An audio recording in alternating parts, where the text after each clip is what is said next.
bisa dijelasin eh, lebih rinci mungkin kronologis kemarin waktu Loli dijemput dan alasannya, terus dijemputnya kenapa harus sama pihak-pihak gitu, dan kenapa mungkin harus di live-in juga mungkin boleh Bang? Kalau jadi bukan jadi gini, Nikita itu adalah orang yang bertanggung jawab secara hukum dan dia yang berhak atas anaknya. Dia datang untuk membawa anaknya pulang. Entah ada apa, anak itu tidak mau, sehingga kita memerlukan persuasif. Jadi supaya tidak menjadi masalah, karena di dalam proses hukum, mereka yang lagi dalam proses hukum kita datangkan untuk melihat. Mereka tidak terlibat apa-apa. Jadi aparat penegak hukum, siapapun yang kita suruh hadir, itu adalah sebagai saksi. Yang melakukan mengambil, membawa pulang atau membawa ke suatu tempat itu adalah Nikita Mirzani. Teknis dia serahkan kepada kakaknya yang laki-laki untuk masuk untuk berkomunikasi. Jadi tidak ada itu penjemputan, itu bohong semua. Saya kok yang berkomunikasi. Saya datang, ceritanya begini, saya datang di apartemen yang pertama kali saya cari security. Saya tanya ke security, masih ada di kamar sana. Oke, mana kepala pengelola? Oke, kepala pengelola nama ibu siapa, lupa, ada namanya sama saya telepon ibu. Ibu tidak lama datang. Bu, ini ada anak di bawah umur yang secara hukum ada di wilayah apartemen ibu. Ini ibunya, namanya Nikita Mirzani. Dia ingin membawa anaknya untuk pulang, untuk kembali. Nah, tapi supaya kami tidak melanggar hukum, kami mohon izin kalau sampai anak ini tidak mau dibawa.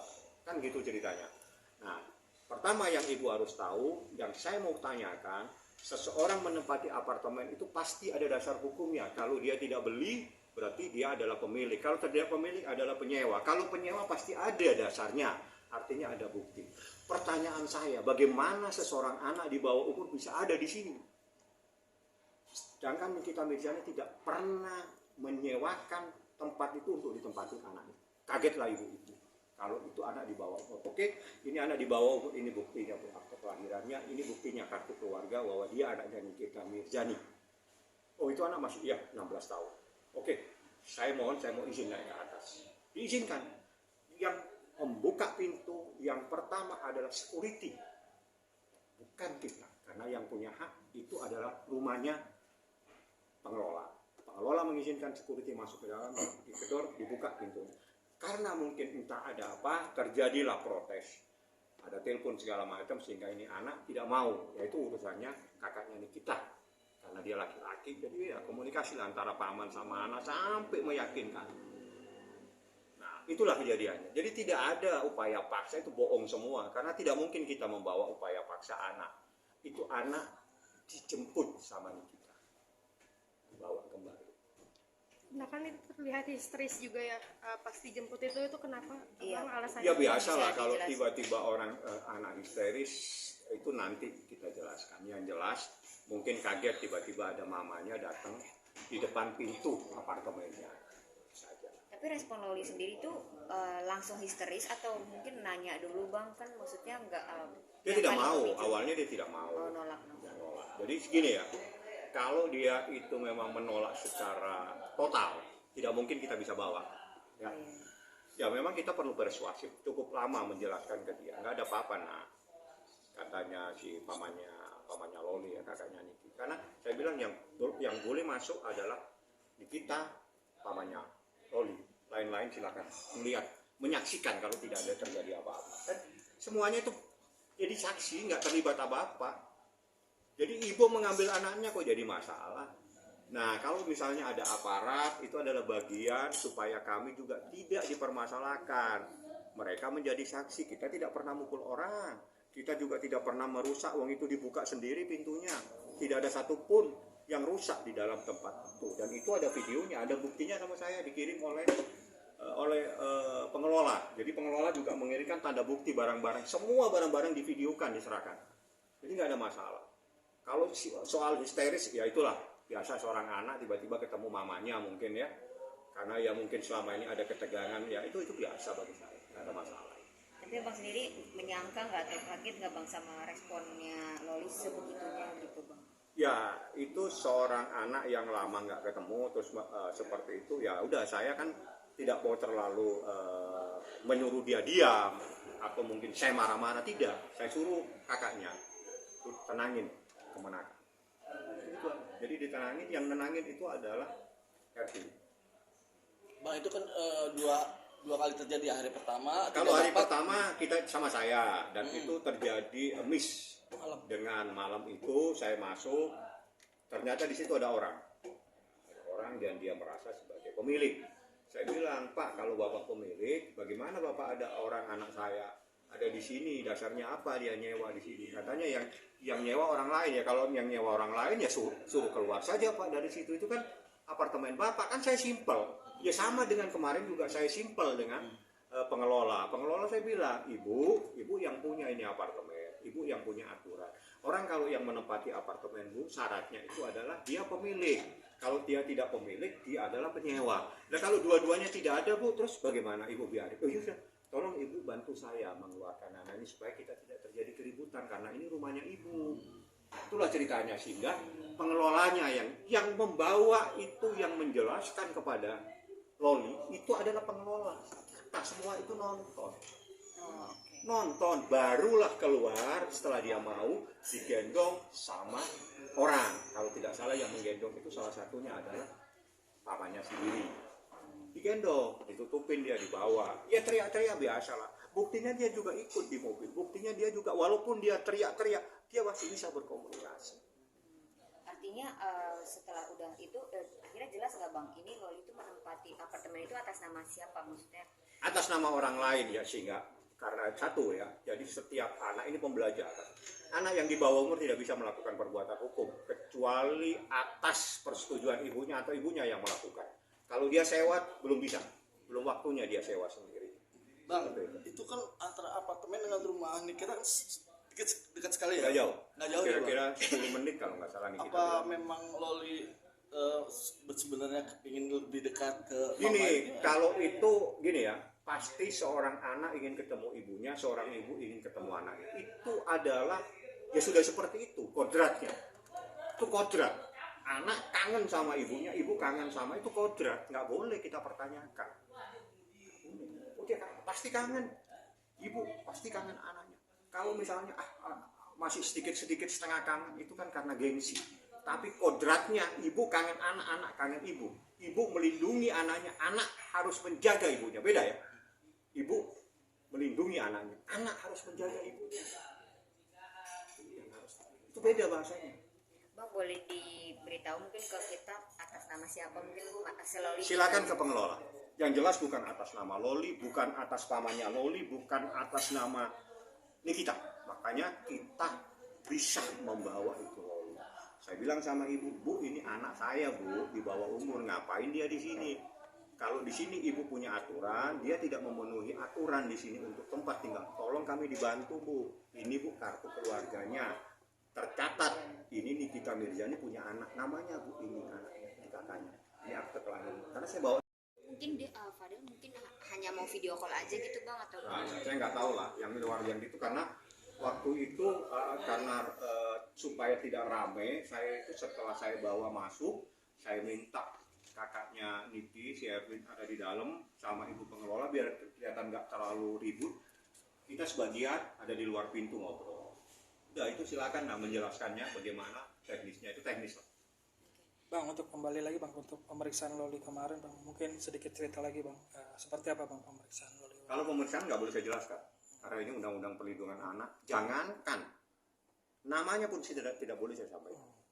Yang jelas dia adalah korban. Dari itu saja. Bagaimana proses-prosesnya saya nggak boleh sampaikan. Berapa lama Bang? Lama kalau proses pemeriksaan ditanya-tanya. Tanya langsung lah. Kalau memang penyidik mau jelaskan silakan. Yang jelas saya yang tahu undang-undang perlindungan anak. Jangankan memberitahu hasil pemeriksaan, menyebut namanya pun sebetulnya saya nggak boleh. Bang, tapi boleh di-share, boleh dikasih tahu nggak sekarang ini Loli sedang tinggal, misalnya apakah di rumah Nikmirnya atau di instansi gitu? Nggak, dia di bawah penguasaan Nikita Mirzani. Soal dia itu misalnya tidur sama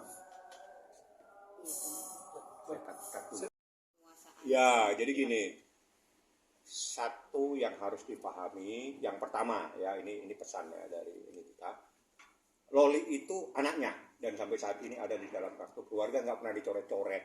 Kalau dicoret pasti ngelibatin saya dan belum tentu juga saya mau. Kalau harus karena di kakak itu masih anaknya. Yang kedua, Loli tidak ditahan, tidak ada yang menahan, tidak ada yang menahan. Dia di bawah kekuasaan orang tuanya, dalam hal ini adalah ibunya, Nikita Mirzani. Teknis itu menjadi haknya Nikita. Apakah dia sama pamannya biar dia bisa ditenangkan, atau sama adiknya Nikita biar ditenangkan, itu teknis, saya nggak masuk ke sana. Yang saya masuk, Loli tidak ditahan, tidak ada dalam penahanan karena dia anak di bawah umur. Kalau untuk kondisi saat pemeriksaan, dia itu kooperatif apa? Kooperatif aja, nggak ada masalah. Ya, dia pertama ya dia jelasin semua. Nggak ada sesuatu yang ditutupin. Seperti kayak di apartemen bagi itu kan berontak-berontak apakah saat pemeriksaan? Nggak ada berontak, nggak ada apa. Ya pertama aja dia marah-marah, ngapain aku di sini? Ya bilang jelasin aja. Bang, katanya nih Mail sama Kanikmir mengalami pengancaman pembunuhan. Gimana Bang? Nah ini Benar kalau atau memang benar? datanya ada, kalau memang Anda punya, memang ada pada saat itu pengancaman, tapi kita lagi cari dokumennya. Ya kalau memang dokumennya itu memenuhi syarat minimal 2 alat bukti, saya laporkan pasti. Tapi sejauh apa Bang mungkin pengancamannya? Maksudnya apakah Ya memang mau dibunuh. continue gitu? Mau dibunuh. Saya nggak tahu seperti apa. Yang saya Kan dengar Nikmirnya? sendiri pada saat kejadian itu mau dibunuh. Bentuk ancamannya Mau lewat, dibunuh. maksudnya lewat SMS kah atau Ya, DM? telepon. Waktu teleponan. Tapi waktu itu kan memang situasinya lagi mau ngajak Loli balik. Oh, nah itu terjadi di Kanikmir sama Mas Mail nih ya, dua-duanya? Nggak ada yang saya dengar waktu itu Nikita.